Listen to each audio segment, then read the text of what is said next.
प्यारे बच्चों, आपको सनराइज कोचिंग सेंटर की ऑफिशियल चैनल पर द वॉइस ऑफ नॉलेज पर बहुत बहुत स्वागत है।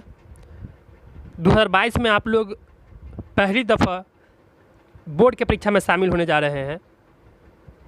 तो सारे सब्जेक्ट में मैथ ही ऐसी सब्जेक्ट है जिससे बहुत सारे बच्चे की तैयारियां या बहुत ऐसे बच्चे हैं इससे खौफ खाते रहते हैं। तो अब डरने की ज़रूरत नहीं है। मैथ का 50 प्रश्न ऐसे हैं जो परीक्षा ऑब्जेक्टिव में पूछती है। तो ऑब्जेक्टिव परीक्षा की तैयारी के लिए आप निश्चिंत रहें। मैं आप लोग को बेहतर से बेहतर तैयारी करवाऊंगा।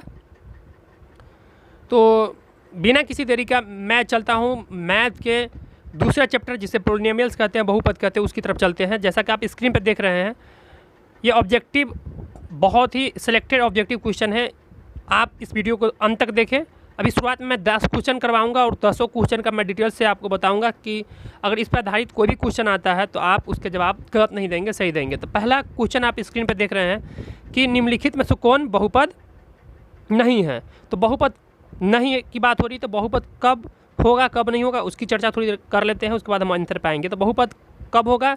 जब पावर के रूप में माइनस और पावर के रूप में भिन्न में यानी बट्टा में अगर कुछ रहता है या माइनस में रहता है, बट्टा में अगर रहे भिन्न में, पावर अगर भिन्न या माइनस में रहता है तो वो बहुपद नहीं होता है। बाद बाकी सब बहुपद है।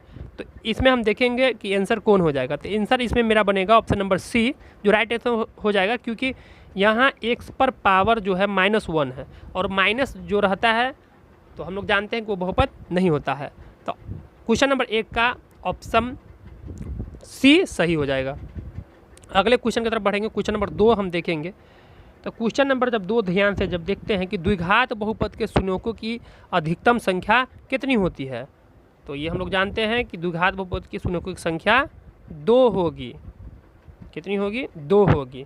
त्रिघात का 3 होगा, रैखिक का 1 होगा। बहुपद के शून्यों की संख्या घात पर डिपेंड करती है, अर्थात पावर जितना रहेगा उतना ही बहुपद की हलों की संख्या होगी। क्वेश्चन नंबर 3 की तरफ बढ़ेंगे हम लोग। क्वेश्चन 3, द्विघात बहुपद इतना के शून्य का है। शून्य किसे कहते हैं? यानी x से जब ऐसा मान वैल्यू पुट करेंगे कि x उसका -5x + 6 का मान 0 निकल जाती है। ऐसे क्वेश्चन को निकालने के लिए आपको फर्स्ट इंटू लास्ट करना होगा।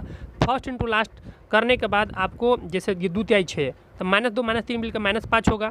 -2 और -3 मिलकर -5 होगा बच्चों। -2 और -3 मिलकर तो -2 है -3 है, बराबर को उधर जाता है तो ये +2 और +3 हो जाएगा। तो ऑप्शन नंबर सी इसका राइट आंसर हो जाएगा क्वेश्चन नंबर 3 का। आगे देखेंगे। इस सारे क्वेश्चन का डिटेल्स मैं बताऊंगा, फिर क्लियर आप अंत तक बने रहें। क्वेश्चन नंबर 4 में देखिए, अल्फा बीटा बहुपद x² + 2x + 1 के शून्यक है, तब 1/α + 1/β बीटा का मान कितना होगा? तो हम जानते हैं कि द्विघात बहुपद के 2 शून्यक होते हैं, अल्फा और बीटा। तो शून्यकों का योगफल क्या होता है प्यारे बच्चों, बताया फटाफट। बिल्कुल सही, -b/a होता है। द्विघात बहुपद के शून्यकों का गुणनफल क्या होता है प्यारे बच्चों? हाँ, c/a होता है। लेकिन यहाँ पूछा क्या जा रहा है? यहाँ पूछा जा रहा है 1/α + 1/β का मान निकालिए। तो इसको 1/α + 1/β को हम लोग लिखते हैं -b/c। जब इसको हल करेंगे बट्टा पर का जोड़ तो -b/c आएगा। तो -b/c में इसका राइट आंसर हो जाएगा, b की वैल्यू 2 है तो -2। ऑप्शन नंबर बी इसका बिल्कुल राइट आंसर है, ऑप्शन नंबर बी। अगर किसी प्रकार की दिक्कत समस्या प्रॉब्लम आती है तो आप कमेंट करके पूछ सकते हैं। आने वाले वीडियो में आपकी जो भी समस्या है, प्रॉब्लम है, उसे हल कर दिया जाएगा। क्वेश्चन नंबर 5 की तरफ हम बढ़ रहे हैं। बहुपद x² - 4x + 1 के मूलों का योग होगा। अभी हम कुछ देर पहले जाने थे कि शून्यकों का योगफल या मूलों का योगफल क्या होता है। ये द्विघात बहुपद है, तो द्विघात बहुपद का शून्यकों का योगफल होता है अल्फा + बीटा बराबर -b/a बच्चों। तो यहाँ आप देख सकते हैं, आपसे क्वेश्चन पूछा जा रहा है कि मूलों का योगफल क्या होगा। तो मूलों का योगफल होगा -b/a, अल्फा + बीटा बराबर -b/a। तो यहाँ b की वैल्यू है -4 तो माइनस प्लस हो जाएगा, a की वैल्यू है 1 तो तो आंसर मेरा हो जाएगा ऑप्शन नंबर बी बिल्कुल राइट हो जाएगा।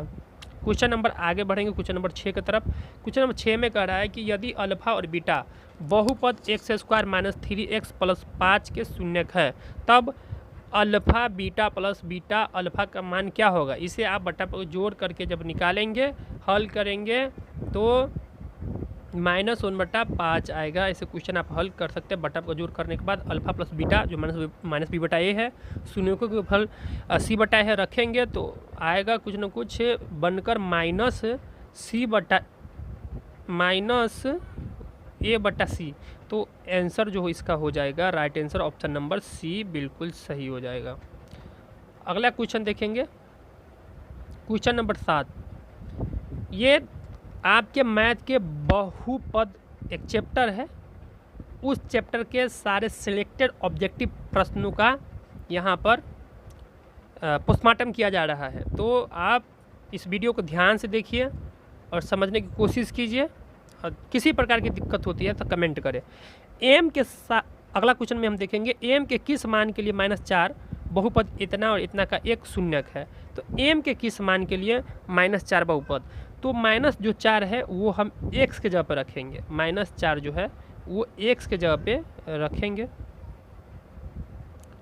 -4 x के जगह पे रखेंगे। x के जगह पर रखने के बाद इसको 0 करेंगे और 0 करने के बाद जो मेरा हल जो निकलेगा वो ऑप्शन नंबर सी जो बिल्कुल राइट होगा, इसका 9 आंसर आ जाएगा।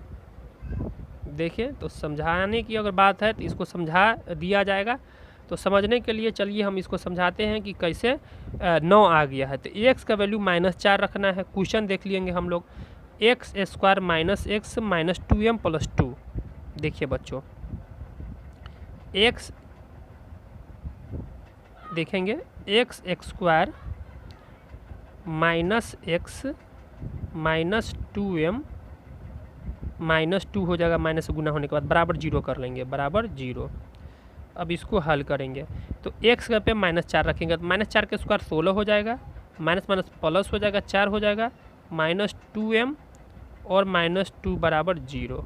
m के वैल्यू निकालना है तो 16 4 20, 20 में से 2 घट गया 18 और 18 जब उधर जाएगा तो -18 हो जाएगा। -18 दोनों तरफ माइनस अगर रहता है तो प्लस हो जाता है, इसलिए m के वैल्यू जो होगा 2 9 जा 89 हो जाएगा। तो ऑप्शन नंबर जो सी है वो बिल्कुल राइट आंसर हो जाएगा। समझ में बच्चों, आगे चलेंगे क्वेश्चन नंबर 8 के तरफ। क्वेश्चन नंबर 8 कहता है कि निम्नलिखित में कौन रेखीय बहुपद व्यंजक है। तो रैखिक बहुपद के जो जनरल फॉर्म होते हैं बच्चों, जैसे आप लोग को मालूम होगा रैखिक बहुपद का जनरल फॉर्म क्या होता है, ax प्लस b। रैखिक बहुपद जिसके शून्यकों की संख्या 1 होती है और उसके अधिकतम पावर की संख्या 1 होती है। तो इस रूप में कौन है वही मेरा आंसर हो जाएगा। तो चलिए देखते हैं ऑप्शन में, तो 2x - 5 जो इसका बिल्कुल राइट आंसर हो जाएगा ऑप्शन नंबर ए 2x - 5 और इसका पावर 1 है, तो रैखिक बहुपद है। अगले क्वेश्चन 9 की तरफ बढ़ रहे हैं। तो यदि बहुपद x² + px - q के शून्यक एक दूसरे के व्युत्क्रम हो तो q का मान क्या होगा। एक दूसरे के क्या है व्युत्क्रम हो तो पूछ रहा है q का मान क्या होगा। तो q का मान -1 होगा, क्योंकि यदि बहुपद के शून्यक एक दूसरे के व्युत्क्रम हो तो q का मान -1 हो जाएगा। इसे भी बताया समझाया जाएगा, लंबी वीडियो हो जाएगी, अभी धीरे धीरे हम लोग आगे बढ़ेंगे। यहाँ क्वेश्चन नंबर 10 बिल्कुल 4 की तरफ, जैसे पिछला हम बताए थे इससे पहले, बहुपद x² - kx - 42 का एक शून्यक -3 है। तो एक से पे -3 आपको रख देना है और -3 रखने के बाद जब आप हल करेंगे तो k का वैल्यू जो निकल जाएगा वो निकल जाएगा 11, जैसे कि ऊपर में आपको समझाया गया था।